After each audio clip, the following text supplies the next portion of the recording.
This is Meet the Candidates on Brattleboro Community Television.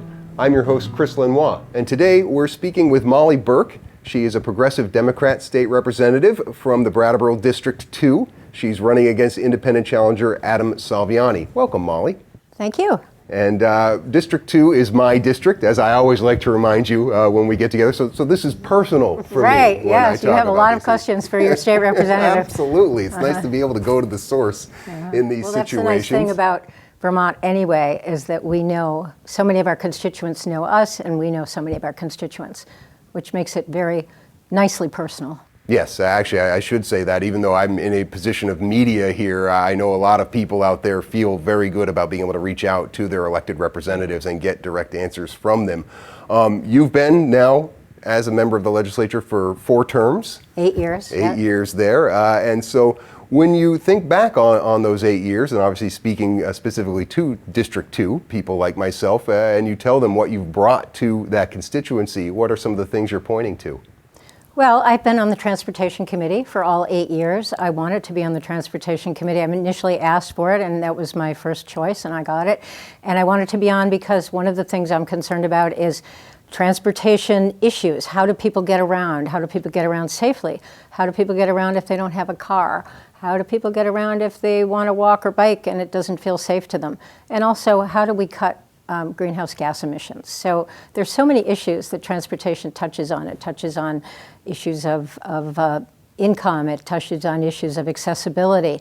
So it's a really great topic.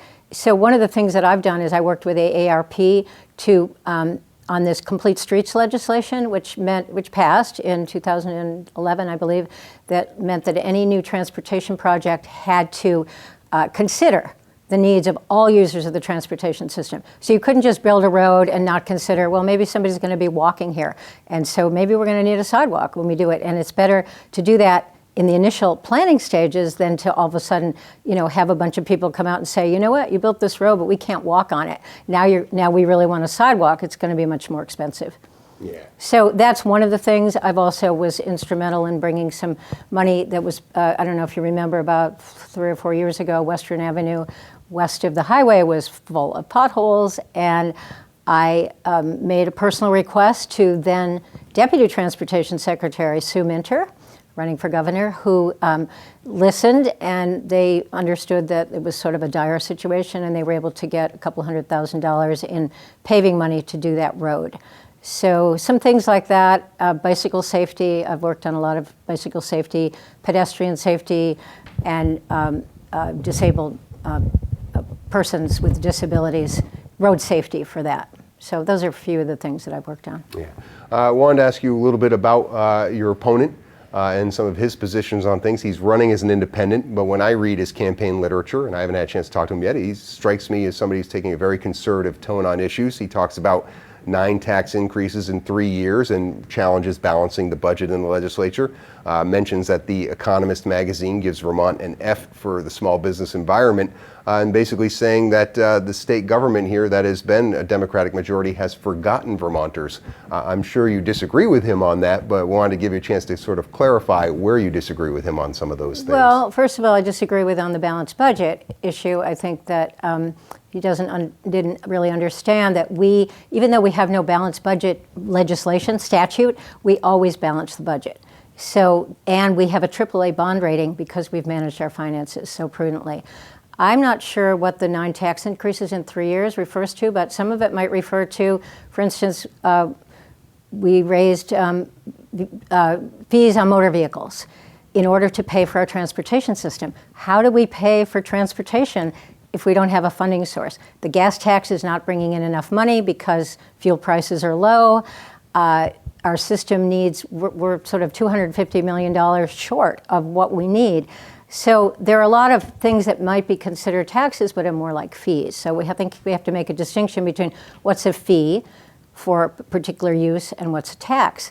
So I'm not really sure what all those refer to, and I actually called the Joint Fiscal Office to sort of try to get a sense, and I think that it might be a lumping together of every year we pass a tax bill, because we do have to pass a tax bill every year, and a miscellaneous tax bill, And then there are fees, professional licensing fees and things like that. So I'm not really sure exactly, without knowing exactly what those taxes were, I can't really answer the question. There was something else that you said. About the small business environment. Yeah, well, I've talked to a lot of small businesses, and they are excited that, for instance, we have businesses for, Vermont Businesses for Social Responsibility. And people want to come here and have their businesses because of the quality of life. There are certainly challenges, and I think that we're trying to understand what those challenges are. For instance, when the issue came up of the minimum or paid sick days, there were some businesses that were totally on board because they said, this is the right thing to do. This helps us to retain employees if we have a good environment where our employees feel that their needs are being met. So I think that it might be, some of that, rating might have to do with just looking at certain statistics without really looking at the stories behind it. So I think Vermont is a wonderful place to live and a great place to have a business. We're a small population, so some of the issues have to do with that, not being able to spread everything out in a larger tax base. So, you brought up Sue Minter as somebody you worked with intimately while she was Transportation Secretary in your role on the Transportation Committee. She's running for governor now on your party's ticket. When you talk to constituents out there and give her your endorsement, what are you telling them that she brings to the table as a governor? Well, Sue is also a good friend, and I have admired her for a long time. And even before Governor Shumlin decided that he was going to step down, I would see her in the Statehouse hall and I'd say, someday you need to run for governor when there's an opening. So I just think she's a wonderful leader. She's a person, she has a planner by education, so she understands how to create a plan and implement a plan and make it happen. She's not just sort of like, oh, let's try this or that. She's a very thoughtful person. She really engages with people on a personal level. She's very empathetic. But very clear, very dynamic, very visionary. So those are some of the things I would use to describe her. Now, there's a chance that for the first time in about 6 years, the Democratic majority legislature will be working with a Republican governor if Phil Scott is elected. And right now, depending on how you look at the polls, it's pretty even whether it'll be Sue or whether it'll be Phil. Do you have a working relationship with him? With Phil Scott? Yes, I do. Yes. Yeah. How has that been? We have actually, he was on the Senate Transportation Committee when I was doing some bicycle legislation, and he, being a bicyclist, was sympathetic. I had a conversation with him around some other legislation that I was engaged with at the end of last session about a 4-foot passing distance for if any car passing a vulnerable user, which is a bicyclist, a pedestrian, person in a wheelchair or an equestrian or something. And we had a little bit of disagreement about the way to provide safety, and he wanted to go with the Senate Transportation Committee, which wanted to just do education. In the end, the Senate Committee came around and supported some of what we wanted. So I would say we have a very good working relationship. Yeah, I mean, one of the things he's campaigning on is talking about he'll listen to any idea, it doesn't matter what side of the aisle it comes from, as long as it's a good idea. Do you take him at his word on that? Yeah, I do. But to get back to Sue, I think Sue is a more visionary person, has an understanding of comprehensive issue. I think that Phil Scott has said things like keeping budget increases to 2%. Well, what does that mean? Who's that going to affect? We have so many crises. We have an opiate crisis. We have to address clean water, or the EPA is going to make us do it in more expensive ways. We have a lot of issues.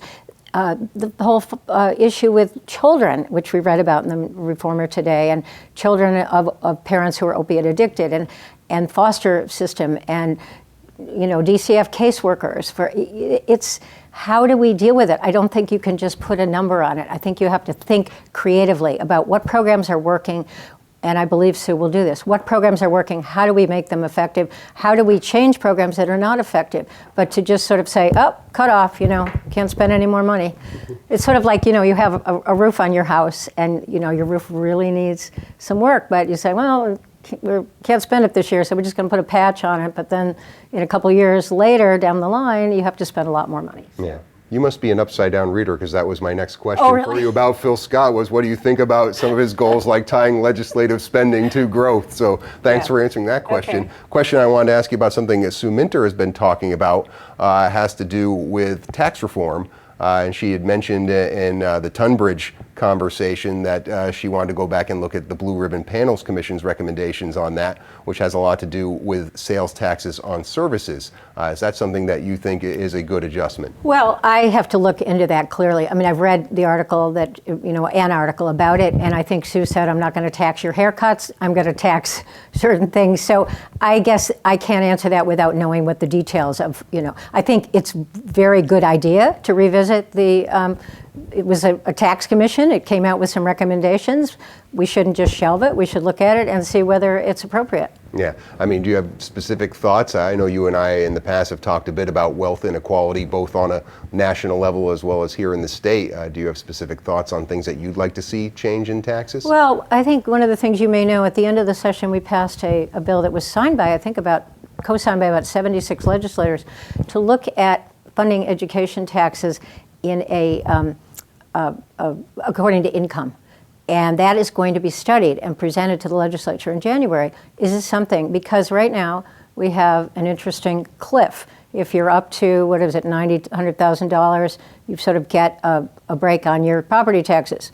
You fall off the cliff and you're just over that limit, and you live in a place that's high tax, or you have a nice new house that's energy efficient and you put a lot of money into that, and all of a sudden you're paying a bigger percentage of your income in taxes than somebody who's earning $500,000. They are going to be paying like a very small portion of what you are paying if you're at that level. So that would even out that cliff.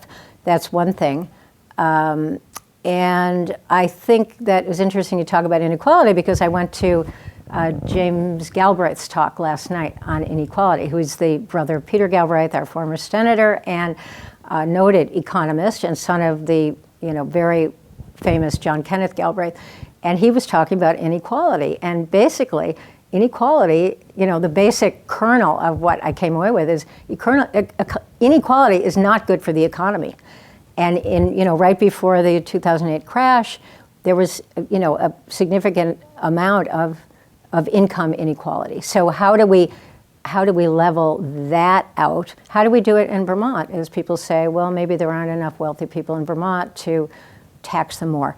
Again, I think we have to look at and this is why we have this study going on with this property tax issue. What would be the impact? Who would be impacted? How would it affect them? And so I think with so many things, we have really great resources in the legislature to look at very complex issues. I want to talk about some of your priorities as you go through this campaign season. I was pulling these from your website, mollieburke.com, as well as from your campaign literature, which you brought in a copy of here today. Right. If you want to hold that up to the camera here so people can see. Maybe they've seen that getting circulated around. Right. I had one left Photo on taken by mine. Elizabeth Unger Leiter, anybody knows. And the website was, have to give credit to my mollieburke.com, have to give credit to my daughter Maria Gould for doing that. Right on. In that brochure, two of the bold typed bullets, transportation and environment. So when I see those two items together, I'm immediately thinking about the carbon tax, which is something that is going to be proposed in a couple of different versions as we head into this legislative session. Have you had a chance to look at the language of either of them? Is there one that you think that you would support? Well, I was actually co-sponsor of both of them, two of them, okay. the last session. And interesting that you should ask me, because I just had a question from a constituent about it. Did I support it? And I have been invited to a forum, not a forum, some kind of an informational session on December 1st by Vermont Law School, and they are going to be having people from British Columbia, which has successfully imposed a carbon tax, and a couple of other countries to talk about not the merits of a carbon tax, but how has it worked there, what have been the impact, how did they address low-income issues, what did they tax, how did they tax it, et cetera. So I'm really looking forward to that, because it's going to be an opportunity in a small group to hear from countries that have already imposed a carbon tax, and it's been in use. I think that maybe you've heard about the British Columbia tax that actually was economically beneficial, and it was passed, interestingly, by a conservative government there, and it was the liberal government, or the more alternative government, that wasn't so happy about it at first. So I think it's something that we need to look at. We need to tax the bad. You have to tax what's bad and encourage the good. Any tax would have to be offset. You'd have to offset it with something that would be incentivizing people to do something else. So we don't want it to be a punitive kind of tax.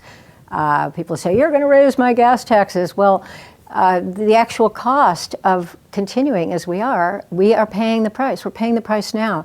If you look at last winter and the effect of what's happening in the climate, maple sugaring, ski industry, huge, two things that are huge impact the Vermont economy. So we have to be, again, visionary thinking, think down the road, not just for what's happening now.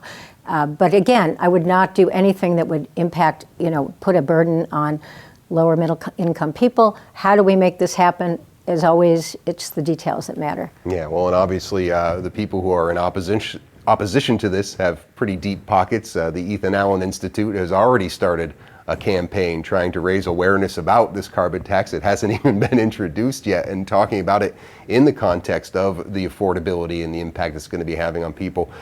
People going to the gas pump and seeing that price on there is something that's far more tangible than some of those other things you're talking about. And it's true. I think that, we've had cheap gas in this country, and I think people feel that it's sort of a right to, and yet the gas tax is not even paying for our transportation infrastructure, for the paving, for the bridges, for all of that just that part of it, and not to mention what the costs of a carbon economy are down the road. Yeah. Do you think passing a carbon tax bill in the state legislature in a state like Vermont, small, is something that actually would have an impact, or is it more of kind of a gesture? Well, I don't really know. I mean, I think it would certainly send a message to other people, and there are people who say, oh, Vermont doesn't need to send any more messages, or we don't need to be first in doing this. But I think it would change people's behavior. Yeah, I mean, because we don't have coal-fired plants here in Vermont. We don't have a large carbon footprint other than transportation. Right. Transportation is 47% of Vermont's greenhouse gases. Yeah. I mean, even I had David Dean on the program, and he's one of the authors of one of these pieces of legislation. He felt it was more of a ceremonial gesture than something that would, he was talking about, again, getting support beyond the state of Vermont to try and do these things. Well, and it's harder to do in an island. I mean, we would ideally, I think the alternative to that is this sort of expanding the regional greenhouse gas initiative to include transportation fuel. So that's also another option. But I think I'll be very interested to hear what these other countries have found out through their carbon tax. I mean, I think about also some of the industries we have here in Vermont that use heavy-duty equipment, whether it's a ski area, whether it's forestry, people who have these heavy-duty equipment that probably do contribute a decent amount of those greenhouse gas emissions. Talking to some of them, and some of them right here in Windham County, part of your constituency, in terms of how that's going to impact them. Is it something that you think you're going to have a hard time making a case? Well, again, I think if the economics works out, if there's something to offset, what is there to offer in if you're taxing this, what can you what tax can you diminish or something like that? So maybe something business related. Yeah, I think in British Columbia I was reading, I think that they cut corporate taxes, something. They did something for business. So again, we have to look at it. I think it's definitely, we shouldn't just say, oh, no, that's not going to work. We need to look at it and see. We need to make some decisions and, again, think forward. We need to think beyond the next 2 years or the next 4 years or whatever. We need to think into the future, think about the lives of our children and our grandchildren, and how can we prepare for what might be coming. Yeah, another aspect of environmental issues, and I know climate change, an issue very important to you, has to do with renewable energy. And it seems like we're getting to that point in the renewable energy conversation where it collides with that other aspect of living in Vermont, which is kind of just, it's fine as long as it's not near me. And it's right? coming to Windham County. And it's in Windham County. It was initially the Lowell project, and So you're asking me what my position is on wind. Well, asking you mostly actually about the renewable energy siting bill first that was passed at the end of the last session, right? There was the special session where we went up after the governor vetoed the original version of it, with good reason, but are you happy with the compromises that were settled on? Well, I did support the bill that we voted on, then we had to just sort of make a technical correction Right. to. And that was a compromise that had been worked out very arduously in the Natural Resources Committee. They took a lot of testimony from all sides of the wind issue and the solar issue and came up with that bill. And I think people were everybody was fairly happy with it. It's not everybody got everything they wanted. Right. But I do you think for you, do you think they got it right, or do you think it still needs tweaking? Well, I think some people feel that, the whole idea of what is going to give substantial deference to towns. Some people feel that's not enough. Yeah. Some people feel towns should have veto power. I am continually following this wind issue, and I mean, renewable energy, when I asked that question, I wanted to also include solar, because I agree right now wind is the And controversial topic, but solar's coming, right? I mean, there are going to be people who are going to be worried about these solar panels. Yeah, well, I think the whole issue with solar, to me anyway, is that one of the issues that people seem to be concerned about with wind is the potential, the sound issue, and the ridge line. Whereas, I mean, I don't know if you've been out. I was just at a solar opening of a solar array that's going to for Brattleboro Hospital, and it's down way behind New Chapter, way down in this field where you just wouldn't not be able to see it. It's a perfect place for it.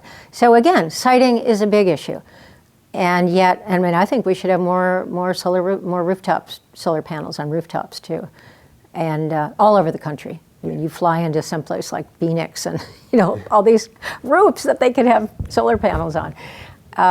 So I think that siting is very important, and I think that the law, to answer your question, I was satisfied with the law at that point. All right. Another issue you bring up in the campaign literature has to do with expanding health insurance options. Governor Shumlin actually was just in Brattleboro recently before taping this interview to talk about this all-payer model of care. Did you happen to be at that? I was there for the beginning, and I think that Governor Shumlin made a really good point where he said, first of all, if we're thinking about single payer, we couldn't do single payer because of the cost. We have to get our costs down. I think this presents a really good possibility of I know that there are some skeptics about this all-payer waiver, but I think it's a good way to start thinking about it. How can we cut costs? How do we keep people healthy? And we do need to keep our medical costs down. They're rising, 6-7% a year. Nobody's incomes are going up that high. I was earlier, a couple weeks or so before, Blue Cross Blue Shield came down to talk about, their rates are going up 7.3%.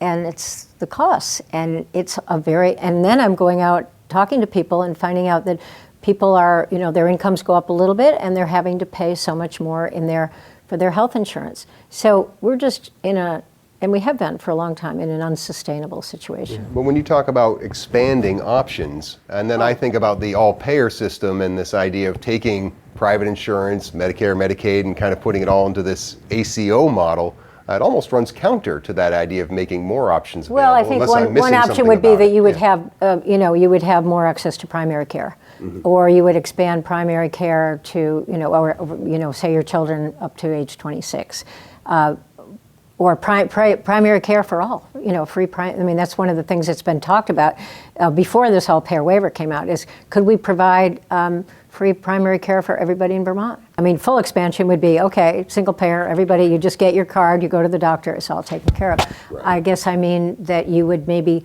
cover everybody with primary care, or you would cover adult children up to the age of 26 or something like that. Yeah. I wanted to ask you last question here about one of your other roles in legislature. A lot of you do a lot of different things there. You co-chair the Women's Legislative Caucus, Yes. focusing on promoting women's economic opportunity. Right now, as we move into 2016, what is the priority for economic opportunity for women? Well, equal pay, for one thing. Vermont, I think it's about 83 cents to $1. I'm going next week. I'm going to conference. The Women's Business Owners Network is having a conference at the Statehouse, and the Women's Caucus, we're sort of in on that. We're part of the, we were going to have our own conference, and then they decided to have one, so we're joining forces. So I'm interested in those issues. What are the challenges for women in business? What are the challenges for how can we help people with jobs so that they're not depending on state services? That's a big issue.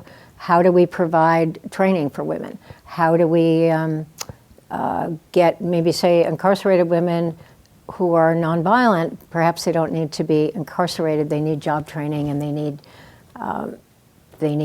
daycare, and they need that kind of support rather than 3 months at a prorated rate of $86,000 a year. So things like that. I'm not sure I answered your question. No, well, you did, and to take it a little bit further there, when I think about, and these are just very broad categories, but you have wage earners, entrepreneurs. You said women in business and women starting business versus wage earners. Is there a priority there in terms of which one could use a little more boost from the legislative support that your coalition brings? I think all of the above, really. I think we need to think about what kind of contributions women can make, and how do we foster that? How do we women? The statistics are that a lot of single women are heads of households receiving services. So how can we help them to get ahead? Mm-hmm. And I think the equal pay issue is a big one. I was a very strong supporter of the paid sick days. That is, your child is sick, you have to decide whether you're going to go to work or lose money. That is a big issue.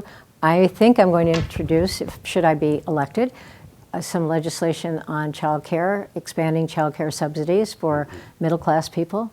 That will help women. People are paying $12,000 a year for child care. Yeah. And then you say, even like the paid sick leave, or even something like the universal pre-K are issues that impact everybody. It doesn't matter what your gender are. But when you talk about single mothers, that is a population that these burdens seem to fall on more heavily, and that's why the emphasis, I would say, would be there. And the pre-K, it's 10 hours of pre-K. That's what we could afford or barely afford. But some people are saying, well, we can't, I have to work. I can't go get my child in the middle of the day, or 10 hours a week is not that much. So, there are all sorts of issues. But I think, the Women's Caucus just tries to keep things focused on what is the impact of this, and any particular piece of legislation on women, trying to keep that focus there. That's one of the things that we're doing. And we have worked with the issues of incarcerated women and the issues of women receiving state services. Yeah, and talking about that equal pay issue, is there a chance to tie that to livable wage legislation? I know they just went through passing this increased minimum wage here in Vermont, but how do you do that in a way? I would think there might be a way you can tie some of these equal pay issues. Yeah. Hey, well, all right. Glad we had this little tete-a-tete, right? I'll write that down. But that would seem to be a place where you could address that. Mm-hmm. Yeah. Yeah. All right. Well, Mollie, really great having this conversation with you today. Wanted to give you a chance to say anything that you want to say to the voters in District 2. And it's always great to be interviewed by you, Chris. Well, thank you. Yes, I repeat again that my website is mollieburke.com. There's a link to a Facebook page. You can go there and find out my contact information if you have questions. So. Yes, indeed. mollieburke.com. Brattleboro.tv.org is the website address for these Meet the Candidate programs. You can watch this one, as well as find times as listing, as well as the other ones that we are doing with the candidates. Want to remind everybody that Election Day is November 8th. You can do your early voting now by going to your town clerk's office and getting a ballot. Thank you.